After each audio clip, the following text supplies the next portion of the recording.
Welcome to SKG learning academy. आज आहे 12 मार्च 2024।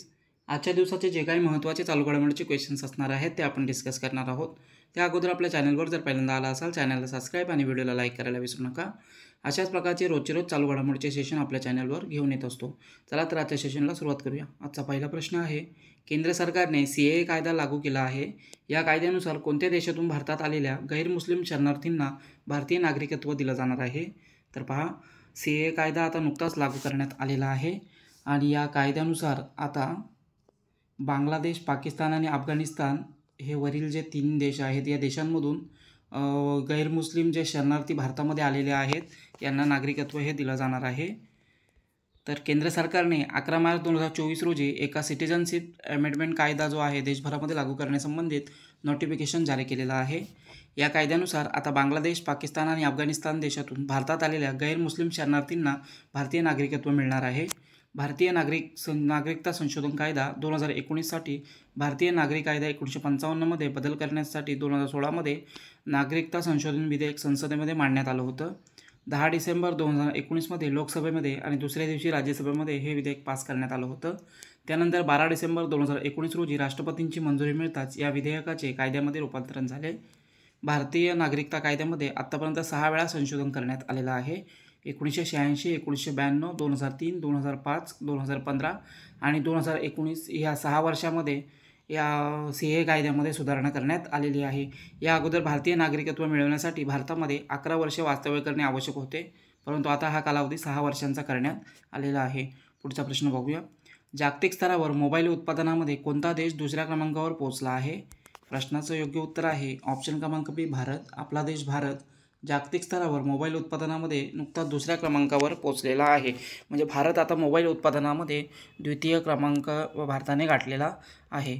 तर 2014 ते 24 दशकादरम्यान भारत हा मोबाईल उत्पादनामध्ये जगामध्ये दुसऱ्या क्रमांकावर पोहोचलेला आहे। 2014 पर्यंत भारताने 2024 पर्यंत भारताने 97% आत्मनिर्भरता या क्षेत्रामध्ये प्राप्त केली आहे। भारतात विक्री केले जाणारे मोबाईलांपैकी आता फक्त 3% मोबाईल आयात केले जातात।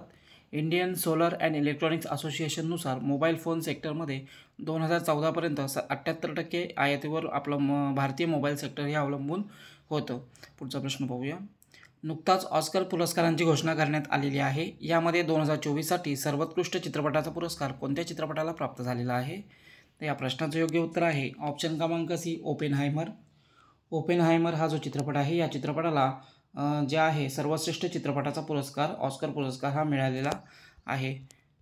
तर ऑस्कर पुरस्कार चित्रपटसृष्टीमधील सर्वात प्रतिष्ठित पुरस्कार समजला जातो। ऑस्कर पुरस्काराला अकॅडमी पुरस्कार म्हणून देखील ओळखले जाते। यावेळेचे ऑस्करचे हे 96वे संस्करण होते। अमेरिकेमध्ये डॉल्बी थिएटर लॉस एंजल्स येथे या पुरस्कार वितरणाचा समारोह पार पडलेला आहे। या पुरस्कार वितरण कार्यक्रमाचे आयोजन academy of motion picture and science यांच्याकडून केले जाते। ऑस्कर पुरस्कारांची सुरुवात पहिल्यांदा 16 मे 1929 मध्ये करण्यात आली। ऑस्कर पुरस्कारांसाठी नामनिर्देशित केलेली पहिली भारतीय मूवी होती सिनेमा मदर इंडिया। त्यानंतर भारताकडून आत्तापर्यंत 55 चित्रपट ऑस्करसाठी पाठवण्यात आलेले आहेत। ऑस्कर पुरस्कार 2024 मध्ये भारताकडून अधिकृत एंट्रीसाठी मल्याळम चित्रपट 2018 आहे एव्हरीवन इज अ हिरो। आणि ऑस्कर पुरस्कार 2024 सर्वाधिक नामनिर्देशन 13 नामनिर्देशन मिळालेले होते ओपेनहायमर या चित्रपटाला। आणि ओपेनहायमरने या ऑस्करमध्ये 7 पुरस्कार प्राप्त केलेले आहेत। ओपेनहायमर या चित्रपटाचे दिग्दर्शक आहेत क्रिस्टोफर नोलन। अणुबॉम्बचे जनक रॉबर्ट ओपेनहायमर यांच्या जीवनावर आधारित हा चित्रपट आहे। पुढचा प्रश्न पाहूया, भारतीय पॅराऑलिम्पिक समितीचे अध्यक्ष कोणाला नियुक्त करण्यात आले आहे? प्रश्नाचं योग्य उत्तर आहे ऑप्शन क्रमांक B, देवेंद्र झाझरिया यांना नुकताच भारतीय पॅराऑलिम्पिक समितीचे अध्यक्ष म्हणून नियुक्त करण्यात आलेले आहे। तर देवेंद्र झाझरिया भारतीय पॅराऑलिम्पिकचे नवीन अध्यक्ष असतील। या अगोदरचे भारतीय पॅराऑलिम्पिक समितीचे अध्यक्ष होत्या दीपा मलिक। देवेंद्र झाझरिया यांनी पॅराऑलिम्पिक खेळांमध्ये भारतासाठी 2 सुवर्णपदक जिंकलेले आहेत। पहिला सुवर्ण ऑलिम्पिक पदक 2004 मध्ये अथेन्स आणि दुसरे सुवर्ण पदक मिळवलेले आहे 2016 रिओ ऑलिम्पिकमध्ये। तर टोकियो पॅराऑलिम्पिक स्पर्धेमध्ये त्यांनी 2020 मध्ये रौप्य पदक देखील जिंकलेले आहे। भारतीय ऑलिम्पिक समितीची स्थापना 1992 मध्ये करण्यात आली आहे। पुढचा प्रश्न पाहूया, भारतीय अंतराळ संशोधन संस्था अर्थात इस्रोने पुढील चंद्रमोहीम चांद्रयान 4 कधीपर्यंत प्रक्षेपित करणार असल्याची घोषणा केलेली आहे? प्रश्नाचं योग्य उत्तर आहे ऑप्शन क्रमांक B, 2028। 2028 पर्यंत इस्रो चंद्रयान मोहीम 4 प्रक्षेपित करणार आहे।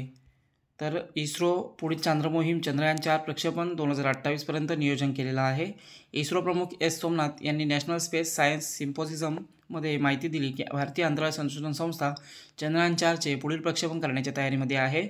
या मिशनमध्ये 5 स्पेसक्राफ्ट मॉड्यूलचा समावेश असून 5 घटक 2 टप्प्यात प्रक्षेपित केले जातील. भारतातील सर्वात वजनदार प्रक्षेपण वाहन आहे LVM-3 प्रोफेशनल डिसेंडर आणि असेंडर मॉड्यूल्स लॉन्च करणार आहे. एकाच मोहिमेसाठी 2 प्रक्षेपण वाहनांचा वापर करणारी इस्रोची ही पहिलीच मोहीम असणार आहे. तर इस्रो भारतीय अंतराळ संशोधन संस्था स्थापना झालेली आहे 15 ऑगस्ट 1969मध्ये. मुख्यालय आहे इस्रोचे बंगळुरू येथे आणि अध्यक्ष आहेत सध्या इस्रोचे एस सोमनाथ. पुढचा प्रश्न पाहूया. 5वे जलशक्ती अभियान कॅच द रेन 2024 ही मोहीम कोणी सुरू केली आहे? प्रश्नाचं योग्य उत्तर आहे ऑप्शन क्रमांक 1 गजेंद्र सिंग शेखावत जे आहेत यांनी या 5व्या जलशक्ती अभियानाला सुरुवात केलेली आहे. कॅच द रेन 2024 ही मोहीम या अंतर्गत यांनी सुरू केलेली आहे.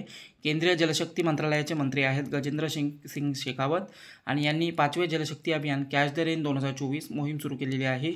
ही मोहीम नारी शक्ती से जलशक्ती या संकल्पनेखाली सुरू करण्यात आलेली आहे. ही मोहीम 30 नोव्हेंबर 2024पर्यंत राबविण्यात येणार आहे. नारी शक्ती आणि जलस्रोतांचे शाश्वत व्यवस्थापन यांच्यात शक्तिशाली संबंध प्रस्थापित करणे हे याचे मुख्य उद्दिष्ट आहे.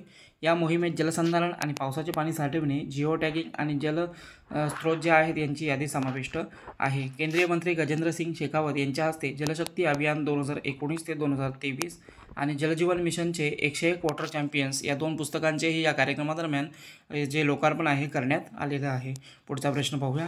देशात कोणती कंपनी फॉर्म्युला 1 इंधनाची निर्मिती करणार असल्याची घोषणा केलेली आहे?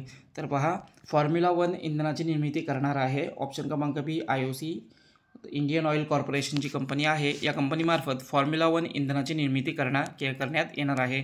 तर भारतातील प्रमुख तेल कंपनी आहे इंडियन ऑइल कॉर्पोरेशन. पुढील 3 महिन्यांमध्ये फॉर्म्युला 1 रेसिंग कारसाठी लागणारे इंधन उत्पादन सुरू करणार आहे. ओडिसामधील पारादीप रिफायनरीमध्ये या इंधनाची निर्मिती केली जाणार आहे. तसेच इंडियन ऑइल कॉर्पोरेशन यांनी स्ट्रॉम पेट्रोलचे देखील अनावरण केलेले आहे, जे की उच्च कार्यक्षमतेचे इंधन आहे. मोटार रेसिंगमध्ये स्ट्रॉम पेट्रोलचा वापर केला जातो. तर IOC Indian oil corporation limited स्थापना झालेली आहे 30 जून 1959. मुख्यालय आहे नवी दिल्ली या ठिकाणी आणि अध्यक्ष आहेत IOCचे श्रीकांत माधव वैद्य. पुढचा प्रश्न पाहूया. पंतप्रधान नरेंद्र मोदी यांनी कोणत्या राज्यामध्ये जगातील सर्वात लांब बोगद्याचे लोकार्पण केले आहे? तर पहा, या प्रश्नाचं योग्य उत्तर आहे ऑप्शन क्रमांक सी अरुणाचल प्रदेश. अरुणाचल प्रदेशमध्ये नुकताच जगातील सर्वात लांब बोगद्याचे लोकार्पण हे पंतप्रधान नरेंद्र मोदी यांच्या हस्ते करण्यात आलेलं आहे. तर अरुणाचल प्रदेशमधील तवांग येथील सेला बोगद्याचे नुकताच पंतप्रधान नरेंद्र मोदी यांच्या हस्ते लोकार्पण करण्यात आलं आहे. तेजपूर आसाम ते कामेंग अरुणाचल प्रदेश असा या बोगद्याचा मार्ग आहे. हा बोगदा 8.6 किलोमीटर लांबीचा असून या बोगद्यामधून जाताना तासी वेग 80 किलोमीटर प्रति तास निश्चित करण्यात आलेला आहे. या बोगद्याची निर्मिती बॉर्डर रोड ऑर्गनायझेशन यांनी केलेला आहे. 9 फेब्रुवारी 2019 रोजी या बोगद्याचे भूमिपूजन करण्यात आलं होतं.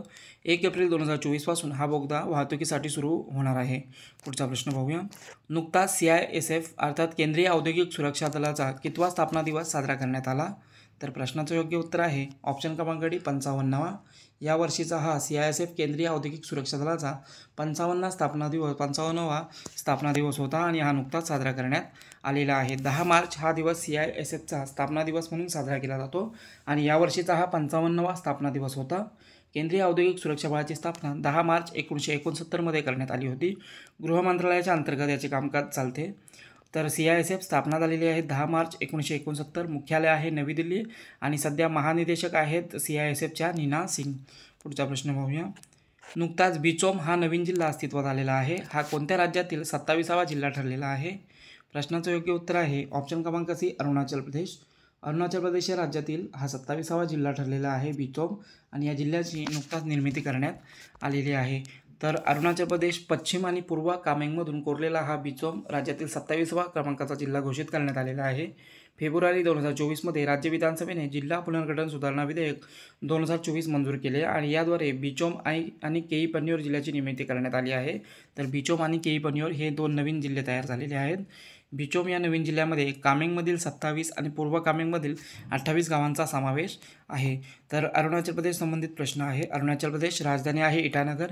मुख्यमंत्री आहेत पेमा खांडू आणि राज्यपाल आहेत अरुणाचल प्रदेशचे त्रिविक्रम पारनाईक. पुढचा प्रश्न पाहूया. नुकतेच महिला दिनानिमित्त कोणत्या राज्याने 4थे महिला धोरण जाहीर केले आहे? प्रश्नाचे योग्य उत्तर आहे ऑप्शन क्रमांक बी महाराष्ट्र. महाराष्ट्र राज्याने महिला दिनाचे औचित्य साधून राज्यामध्ये 4थे महिला धोरण नुकताच जाहीर केलेले आहे. तर हे जे धोरण आहे महिलांच्या सर्वांगीण विकासावर आणि संबंधित योजनांच्या प्रभावी अंमलबजावणीवर लक्ष केंद्रित करणारे आहे. पहिले महिला धोरण 1994मध्ये, दुसरे 2001मध्ये आणि तिसरे 2014मध्ये जाहीर करण्यात आले होते आणि आता 2024मध्ये चौथे महिला धोरण जाहीर करण्यात आलेले आहे. महिला आर्थिक विकास महामंडळाच्या सुवर्णमहोत्सवी वर्षामध्ये 8 मार्च रोजी महिला व बालविकास मंत्री आदिती तटकरे यांनी हे धोरण जाहीर केलेलं आहे. महिला धोरण जाहीर करणारे महाराष्ट्र देशातील पहिलंच राज्य ठरलेलं आहे. महिला धोरण 8 तत्वांवर केंद्रित आहे. एक आहे आरोग्य, पोषण आणि कल्याण, दुसरं लैंगिक आणि लिंग आधारित हिंसा समाप्त करणे, तिसरं आहे शिक्षण आणि कौशल्य, चौथा आहे लिंग प्रतिक्रियाशील आजीविका वाढ, पाचवा आहे लिंग प्रतिसादात्मक शासन आणि राजकीय सहभाग, सहावा आहे लिंग समावेशी पायाभूत सुविधा, सातवा आहे लिंग संवेदनशील नैसर्गिक संसाधन व्यवस्थापन आणि हवामान बदल अनुकूल आणि आपत्ती व्यवस्थापन, आणि आठवं जे आहे महिला आणि मुलींसाठी विशेष क्रीडा धोरण. असे हे धोरण 8 तत्वांवर केंद्रित आहे. पुढचा प्रश्न पाहूया. नुकताच कृषी एकात्मिक आदेश आणि नियंत्रण केंद्राचे उद्घाटन कोणी केले आहे? प्रश्नाचं योग्य उत्तर आहे ऑप्शन क्रमांक बी, अर्जुन मुंडा. अर्जुन मुंडा यांनी कृषी एकात्मिक आदेश आणि नियंत्रण केंद्राचे उद्घाटन नुकताच केलेले आहे. तर केंद्रीय मंत्री आहेत अर्जुन मुंडा आणि यांच्या हस्ते कृषी भवन नवी दिल्ली येथे कृषी एकात्मिक आदेश आणि नियंत्रण केंद्राचे उद्घाटन करण्यात आले आहे. या उपक्रमाचा उद्देश देशभरातील शेतकऱ्यांना आवश्यक माहिती, सेवा आणि सुविधा सक्षम बनवणे हा आहे. देशभरातील शेतकऱ्यांना आत्मनिर्भरता कसे करता येईल या संबंधित हे जे एकात्मिक आदेश आणि नियंत्रण केंद्र आहे याचे प्राथमिक उद्दिष्ट हे आहे. तर हे होते आजच्या दिवसाचे काही महत्त्वाचे चालू घडामोडीचे क्वेश्चन्स. सेशन कसा वाटला कमेंटद्वारे कळवा. चॅनलला सबस्क्राईब, व्हिडिओला लाईक करायला विसरू नका. धन्यवाद.